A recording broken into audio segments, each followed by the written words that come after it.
جس میں حسین، ان کے بھائی، بیٹے، بیٹیاں، بھتیجے، بہنیں سب شامل تھے۔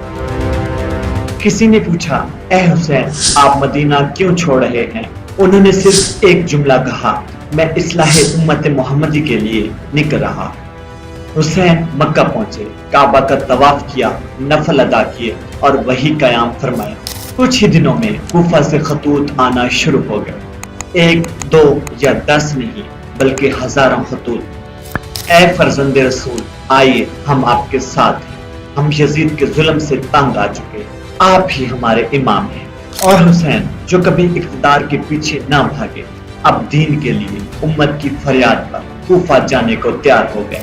لیکن وقت ایسا تھا کہ حج کے دن قریب تھے، کعبہ کی پردے ہل رہے تھے، مگر حسین نے کعبہ کا احرام اتارا اور احرام شہادت پہن لیا۔ کسی نے پوچھا، یا حسین، یہ وقت تو حج کا ہے، تو فرمایا، میرا حج اب کربلا میں مکمل ہوگا۔ یہ وہ لمحہ تھا جب نبی کے نواسے نے کعبہ چھوڑا، تلوار نہیں اٹھائی، صرف نیت رکھی کہ میں حق کے لیے قربان ہو جاؤں گا۔ راستہ طویل تھا، سفر سخت مگر عزم استوار تھا۔ راستے میں ہر مقام پر کبھی محبت ملی، کبھی خوف، کبھی دھمکیاں اور کبھی وفاداری۔ حضرت مسلم بن عقیل کو کوفہ روانہ کیا گیا تاکہ کوفیوں کی نیت واضح ہو جائے، مگر کوفہ جس نے خط لکھے تھے، کوفہ جو امام کو بلانے والا تھا، اسی کوفہ نے مسلم بن عقیل کو شہید کر دیا۔ خبر ملی، دھوکہ ہوا، مگر حسین نے رستہ نہ بدلا۔ کسی نے کہا، اے نواسہ رسول، آپ واپس چلیں، لیکن حسین نے آسمان کی طرف دیکھا اور فرمایا، میں شہادت کی طرف جا رہا ہوں، یہ میرے لیے اللہ کا وعدہ ہے۔ میں جانتا ہوں میرے جسم پر زخم آئیں گے، مگر میرا مقصد جیت جائے گا۔ کربلا سے پہلے ایک اور موڑ آیا۔ یزید کا سپاہی حر بن یزید، جسے امام کے راستے کو روکنے کا حکم تھا، حر نے لشکر کے ساتھ قافلے کا گھیراؤ کیا، مگر جب حسین نے اس سے بات کی تو اس کا دل ہل گیا۔ آخر حر نے کہا، میرے قدم دو دنیا کے بیچ کھڑے ہیں، جہنم اور جنت، میں حسین کا ہو گیا۔ اور یوں پہلا سپاہی، پہلا دشمن، پہلا لشکری خود حسین کا جانباز بن گیا۔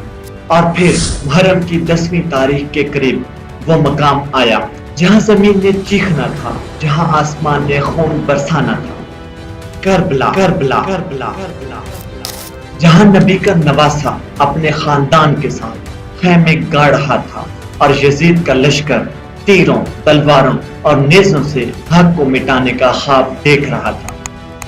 کیا تم نے کبھی ایسی رات دیکھی ہے جس کے بعد طلوع آفتاب خود کو شرمندہ سمجھے؟ ایسی رات جس میں چاند نے نبی کے نواسے کو آخری بار دیکھا۔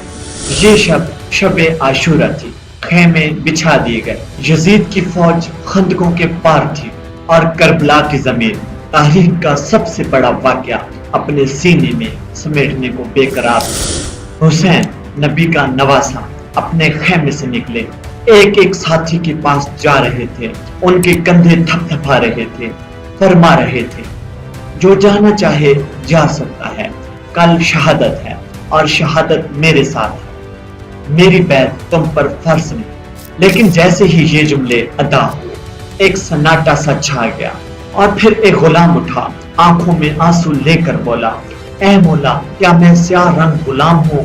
کیا میرا خون آپ کے بچوں سے زیادہ قیمتی ہے؟ خدا کی قسم، میں آپ کو چھوڑ کر ہرگز نہیں جاؤں گا۔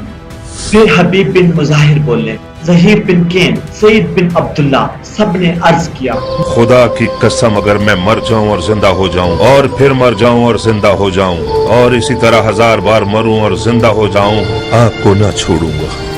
ایسی وفا، ایسا عشق، ایسی جرت تاریخ نے پھر کبھی نہ دیکھی۔ ایک طرف مرد جہاد کے لیے تیار تھے، دوسری طرف خیموں میں عورتیں، بچے، بیمار، سب کو معلوم تھا صبح کیا لے کر آئے گی۔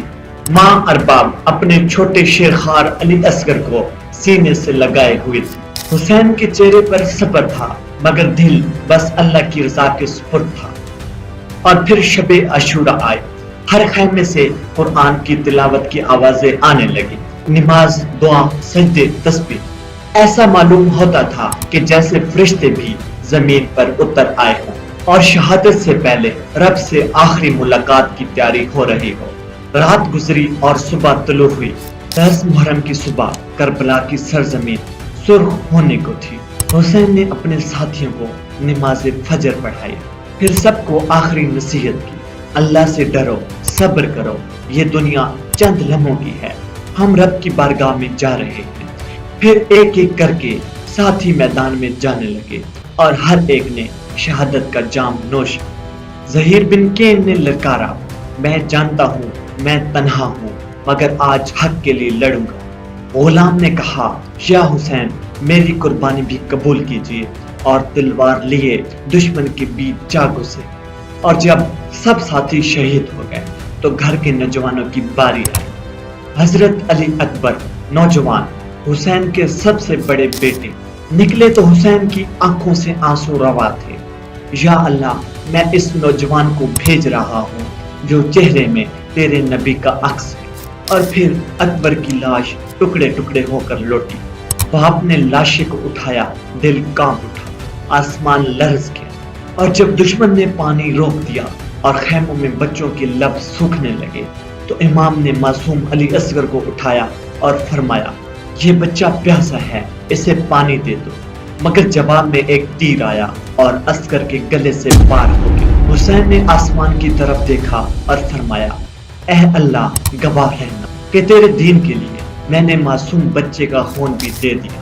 اب اکیلے رہ گئے تھے حسین، زخموں سے چور، جسم پر نیزے، دل میں درد مگر چہرے پر جلال۔ میدان میں نکلے تن تنہا یزیدی لشکر کے درمیان۔ حسین زخمی، تھکے ہوئے مگر سر بلند تھے۔ ان کا لباس خاک آلود، جسم لہو لہان، لیکن لبوں پر تسبیح، دل میں توکل اور آنکھوں میں یقین تھا۔ پھر ایک دشمن سپاہی نے جب دیکھا کہ امام ایسے ہم سے نہیں آئیں گے تو اس نے اذان دینا شروع کر دی۔ اذان سنتے ہی امام نے نماز کی طرف رجوع کیا۔ پھر امام نے سجدہ کیا۔ میدان کربلا کی خاک پر زمین نے امام حسین کے سجدے کو محسوس کیا، اور عین حالت سجدہ میں جب وہ اپنے رب کے حضور جھکے ہوئے تھے، شمر جیسے ظالم نے نبی کے نواسی کی گردن پر تلوار چلائی۔ جی ہاں، حسین کو مردانگی سے نہیں بلکہ سجدے میں شہید کیا گیا۔ وہ سجدہ جس میں اللہ نے قیامت تک کی عزت رکھ دی، وہ سجدہ جس نے یزیدیت کو ہمیشہ کے لیے ذلیل کر دیا۔ یہ وہ لمحہ تھا جب زمین لرز گئی، آسمان سیاہ ہو گیا اور فرشتوں کی صفوں میں خاموشی چھا گئی۔ اللہ کے محبوب، نبی کا نواسا، اللہ کے حضور سجدے میں سر رکھے شہید ہو چکا تھا۔ کیا تم جانتے ہو یزید تخت پر بیٹھا تھا مگر ذلیل ہوا، اور حسین کربلا کی خاک پر سجدہ ریز ہو کر قیامت تک کے لیے کامیاب ہو گئے۔ کربلا کی اس کہانی سے ہمیں سبق ملتا ہے، باطل کے ساتھ صلح نہیں، حق کے لیے سچ بولنا فرض ہے، چاہے گردن ہی کیوں نہ کٹ جائے۔ حسین کا سر کٹا مگر جھکا نہیں، زینب کا سر بلند ہوا اور یزید کا تاج گر گیا۔